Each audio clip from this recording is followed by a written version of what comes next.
This is where I used to come in. I'd wait till late at night, you know, about 10, 11 o'clock, because you don't want the police to see you come in, you know. You're just trying to get away from all the headaches out there. So when I first got to Nashville, I seen this cemetery and I thought, wow, you know, that'd be a good place to camp out. So I checked it out, and sure enough, I stayed here for a few months, sleeping off and on, you know, all over Nashville. Here mostly because I felt safe here. You know, it sounds weird maybe to feel safe in the cemetery, but like I said earlier, there's nobody gonna bother you here.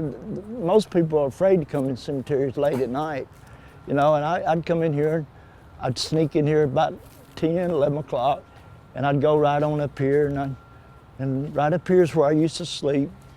I could sleep here, I could roll my sleeping bag out here, and then if somebody did come in, I could always just roll off and hide right here in the middle. Nobody'd see me. But it was quiet, you know, peaceful. I loved it. It was good while it lasted.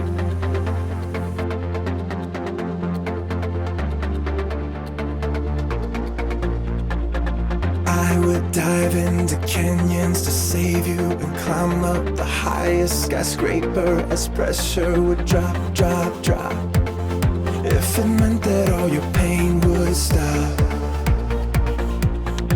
I can see that October's been heavy and how much you wish that the floor would be steady below. Oh, oh.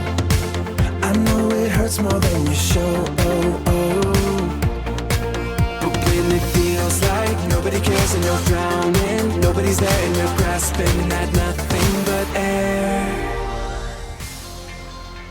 It was cold weathering times, and one night I was in my tent and it got soaking wet, you know, just soaked. I got pneumonia. I couldn't get up. I couldn't move. I was running the fever so high that I could not move. Something come up to me, I gotta get out of here. I've got to, I'm dying. You can just fall into me.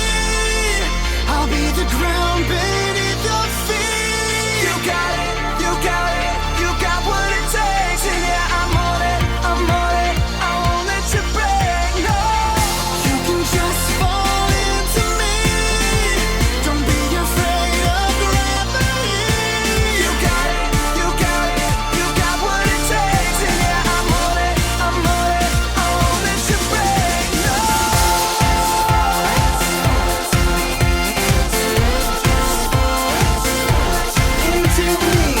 And I just looked up to heaven and I just prayed, you know, Lord, I gotta get out of this. I can't take it no more. It's killing me. I was here 3 weeks and I met Sandy at the Holy Trinity Church. It's a church where they feed in the yard, you know, they feed the homeless. We just clicked right at first, you know. She was a special lady and I could tell it.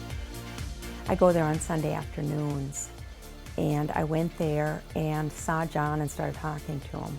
He was like the new guy in town and wanted to hear his story, and we did get along. As a matter of fact, I tagged him Gentle John because he had such a gentle spirit. I said it's like talking to Jesus. When he needed to get out of the rain, when I saw him that time and took him to the hospital after he had pneumonia, he wasn't kidding when he said he literally was going to die. And when I brought him to the hospital, he could hardly walk in. God put her in my life, you know. He put her in my life to save my life. And she's doing God's work here on earth. I would run through an African desert to meet you at midnight or dawn or whenever you need. Nothing is too much to ask of me. Yeah, you've been holding too much weight. Yeah. Let my arms be your escape. You can just fall into me. I'll be the ground beneath your feet.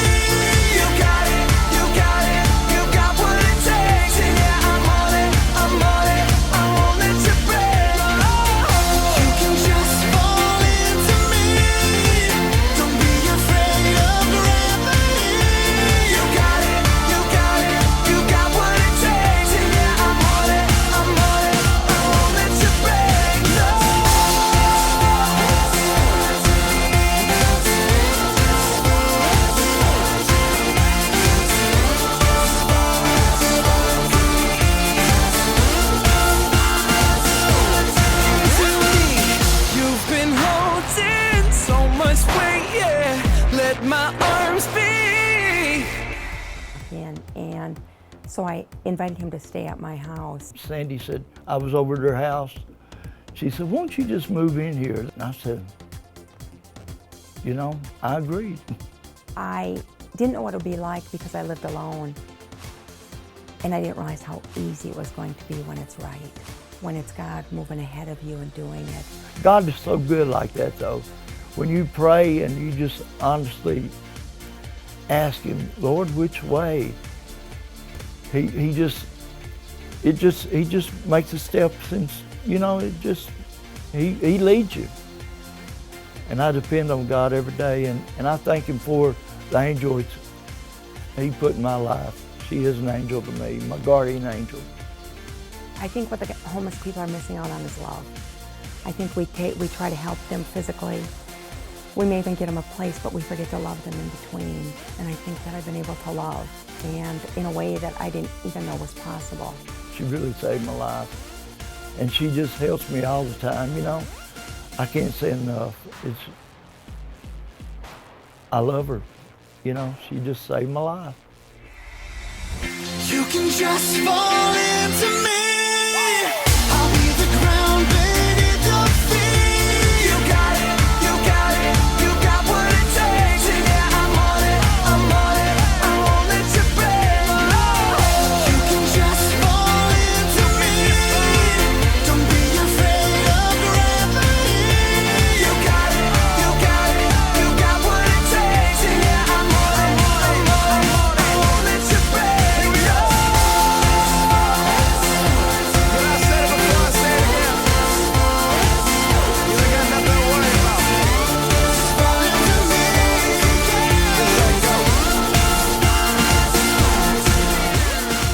It's been great, and we do a lot with the homeless, and so it's become this place of, I guess, unconditional love. It's just a great reminder of that no matter what your situation is, that there's something good there. It's just a good life. It's so much better having a roof over your head, you know, to a place you can come home to and feel at home, because it is home.